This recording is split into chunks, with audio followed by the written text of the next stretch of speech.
tout le monde, j'espère que vous allez tous très bien. Aujourd'hui on se retrouve pour une recette petit pot bébé. Parce que comme je vous avais dit lors d'un vlog, je fais toutes les purées maison, sans exception. Donc je voulais vous montrer quelques recettes, associations que je fais. Et surtout les techniques de conservation que j'emploie, parce que je pense que ça peut en aider plus d'une. Alors, au menu aujourd'hui, ça sera pommes de terre, carottes, topinambour. Alors pour celles qui ne savent pas ce que c'est que le topinambour, c'est une racine. Une racine qui provient du tournesol. Et en fait, ce que j'apprécie dans le topinambour, c'est que c'est très doux. Et c'est un petit goût d'artichaut qui n'est pas déplaisant. Et avec ceci, je vais rajouter 2 petits carrés frais de fromage, comme ceci. Vous mettez... moi, c'est pas du Kiri, mais vous voyez plus ou moins. Hein, c'est pas de la vache Kiri non plus. C'est des petits carrés comme ça de fromage frais. Donc voilà, je vous montrerai ensuite comment je procède pour la cuisson. Parce qu'en fait, pour Enzo, on m'avait offert un robot spécial pour faire les purées de bébé. Et ce robot m'a lâché, vraiment m'a lâché. J'ai tenté de le faire réparer par mon beau-père. Ça fonctionnait plus, le système, le mode de cuisson vapeur ne fonctionnait plus, donc je ne voyais pas l'utilité de le garder juste pour le petit robot, puisqu'au final vous allez voir après que j'utilise un plus gros robot pour pouvoir faire de plus grosses quantités. Donc je suis un petit peu déçue, mais il y a d'autres alternatives et pour beaucoup moins cher. Puisque moi j'utilise en fait ce système là, donc celui-ci je l'ai acheté à Action pour 1,99 €, c'est pas cher. Hein. En fait, c'est un système pour faire des cuissons vapeur mais au micro-ondes. Voilà. Donc, c'est équipé d'un couvercle, forcément, équipé de petits trous pour laisser évacuer la vapeur, d'un petit panier pour pouvoir y déposer vos aliments, légumes, poissons, ce que vous voulez, et d'un petit réservoir comme ceci, enfin d'un petit fond où vous allez mettre l'eau justement. Et voilà, c'est un peu comme le système du couscoussier en fait, pour celles qui connaissent. Voilà, donc j'utilise ceci, c'est ultra méga rapide. J'en possède un deuxième que j'avais acheté chez Lidl. Mais bon, j'ai préféré vous montrer celui-là parce que je sais que celui-ci, vous pouvez le trouver chez Action. Et il y a différents coloris. Alors c'est parti, je vais commencer par éplucher les légumes, bien les laver et on se retrouve après. De toute façon, là, vous allez le voir en version rapide.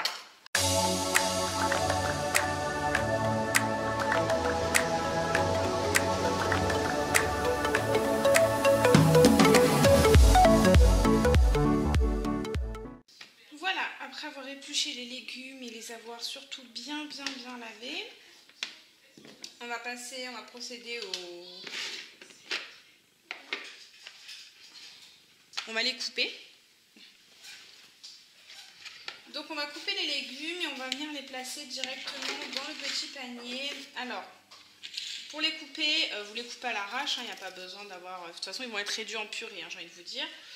Donc c'est pas nécessaire de faire attention à la découpe, juste faire attention que ce soit pas des trop gros morceaux, voilà, comme ceci, afin que ça cuise plus vite. Alors par contre, je tiens à signaler que là, je mélange tous les légumes. Pourquoi? Parce que ce sont des légumes, ils ont tous plus ou moins la même texture. Donc plus ou moins tous le même temps de cuisson, voilà. Si j'avais mis par exemple des courgettes, ça va de soi que j'aurais pas mis le même temps de cuisson des courgettes avec les pommes de terre, parce que autant dire que les courgettes, elles se seraient complètement défraîchies, elles seraient complètement déshydratées. Donc là, vu que le topinambour c'est dur, la carotte aussi, en fait le topinambour a la même texture que la carotte. Une fois les légumes bien coupés, bien détaillés, je vais venir ajouter un petit fond d'eau dans la petite coupelle là. Voilà, je suis venue placer mon eau. J'en ai plus, mais ce que vous pouvez mettre, c'est facultatif. Mais si vous avez un petit bouillon de légumes, vous pouvez directement venir le placer dans l'eau. Et en fait, en cuisant vos légumes, en fait, avec la vapeur, ça va venir donner un petit peu de goût à vos légumes. Mais c'est franchement pas indispensable entre nous.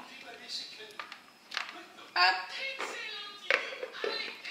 Et c'est parti pour quelques minutes au micro-ondes. Alors, Je vais pas vous dire le temps de minutes parce que déjà le temps varie, le temps de chauffe, non, la puissance de chauffe pardon d'un micro-ondes à un autre est différente.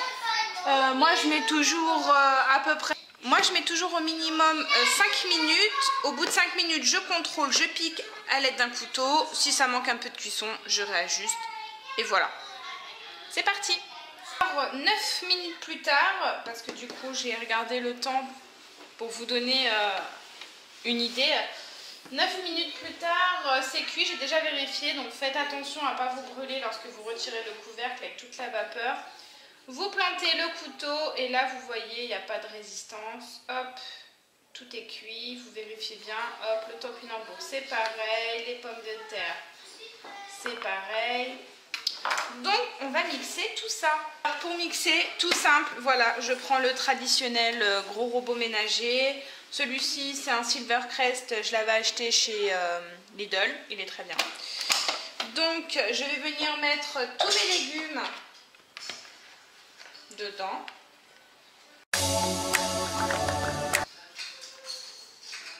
Je vais venir ensuite rajouter un petit peu d'eau. En fait, je vais rajuster au fur et à mesure pour obtenir la texture voulue. Donc, je récupère l'eau de cuisson, hein, tout simplement, l'eau que j'ai utilisée pour la cuisson vapeur. Voilà. Et on vient mixer tout ça.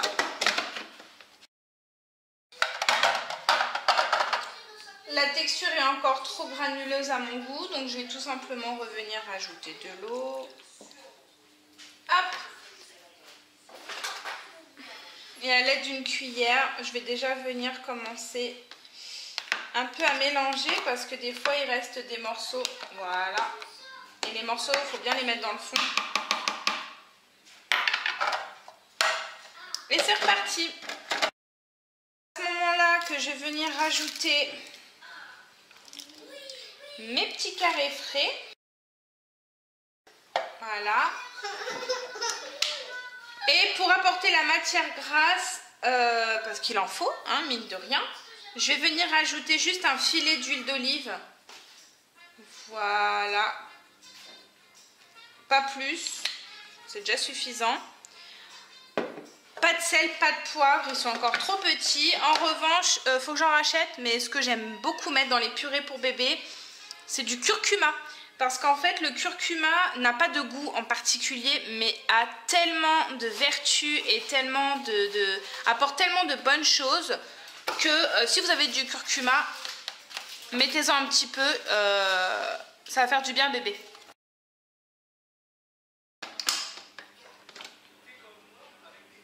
Et voilà. Donc là, la purée, elle est prête. La texture me plaît bien, donc il n'y a plus de morceaux, c'est vraiment une texture onctueuse. Lila va se régaler. Au passage, je vais bien la goûter pour voir un petit peu s'il faut réajuster.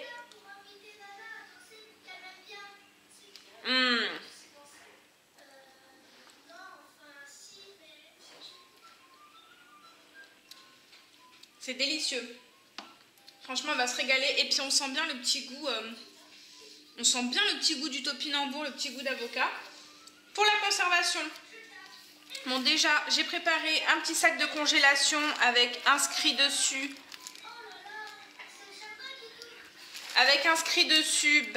Ce que j'ai mis dans la purée tout simplement. Et qu'est-ce que je vais venir faire? Je vais tout simplement venir mettre ma purée dans des bacs à glaçons. Voilà. Donc je vous montrerai après parce que ça va de soi que là il faut laisser à la purée le temps de refroidir.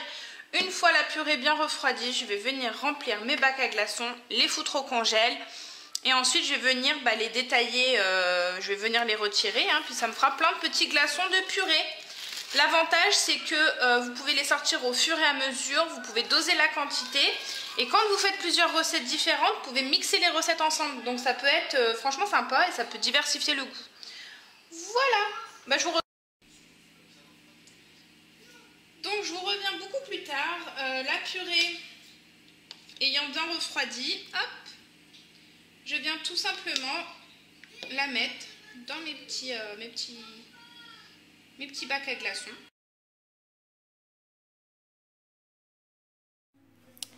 Alors, je vous reviens quelques heures plus tard. Du coup, c'était juste pour simplement vous montrer le résultat final.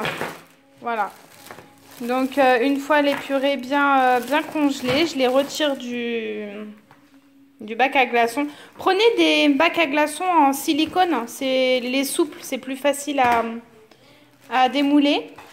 Et donc, bah voilà, du coup, ça me fait quelques portions et j'ai pas fini. Faut que je termine ce qu'il y a dans mon petit réservoir de mon robot. Voilà, bah écoutez, j'espère que cette recette vous aura donné des idées et que cette vidéo vous aura plu. Si vous avez des suggestions, n'hésitez pas à me les mettre en commentaire. Et voilà, bah écoutez, en attendant, je vous fais des gros bisous. J'espère vous retrouver très vite pour de nouvelles recettes. Et d'ici là, prenez soin de vous. Bye bye!